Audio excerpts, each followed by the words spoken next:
on va d'abord parler de respiration. C'est l'axe central de la pratique, ça va conditionner tous les autres aspects. Ce qui va retenir notre attention dans l'étude de la respiration, c'est surtout le mouvement du diaphragme. Le diaphragme, c'est le principal inspirateur, et il passe comme ça, le long des côtes, et il sépare l'abdomen et la cage thoracique. Quand il bouge, quand il descend à l'inspire, ça a des effets mécaniques, posturaux, organiques et nerveux. Mécanique d'abord parce que quand le diaphragme descend, ça tire les côtes tirent sur la plèvre emmène les poumons et l'air rentre. C'est intéressant de voir que quand on inspire, c'est pas comme si on pompait l'air avec une grosse seringue. En fait, on crée un vide et ça fait un appel d'air. Donc, on n'inspire pas vraiment, on est inspiré plutôt.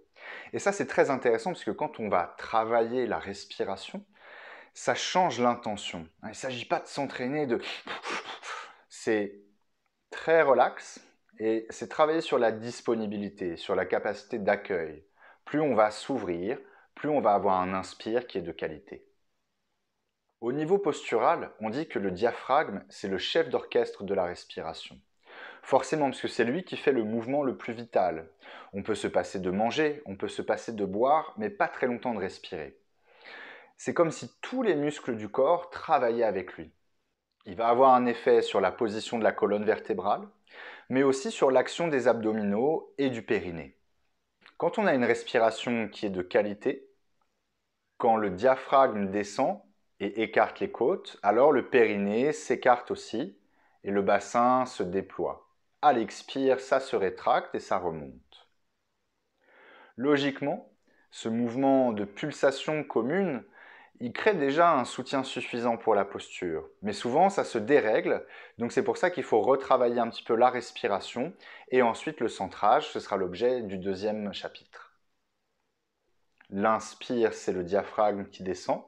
L'expire normal, il remonte tout seul, un peu comme un élastique.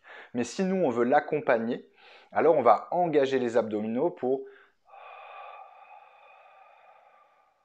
Le périnée nous aide aussi, ça fait périnée, abdominaux profonds, et ça accompagne le diaphragme pour qu'il remonte.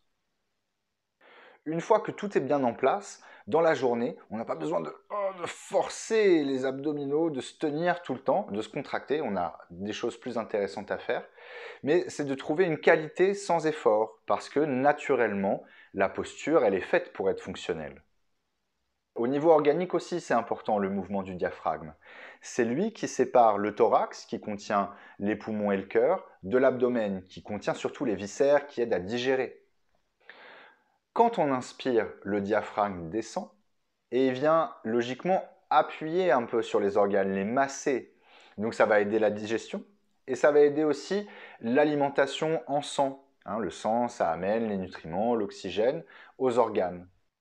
Enfin, au niveau nerveux, la respiration, c'est ça qui permet d'équilibrer l'activité du parasympathique et de l'orthosympathique, ce qui détend et ce qui active, le yin et le yang ou ida et pingala si vous préférez le vocabulaire du yoga. Souvent, la respiration manque d'amplitude. On est un peu bloqué en mode panique et ça fait un cercle vicieux. Moins on respire, plus on est stressé, moins on respire, plus on est stressé, etc., etc. Ça rend le fonctionnement quotidien beaucoup plus coûteux et beaucoup moins agréable.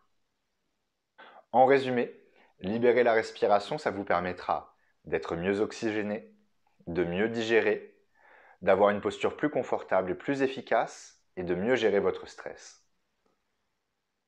On passe tout de suite à l'application.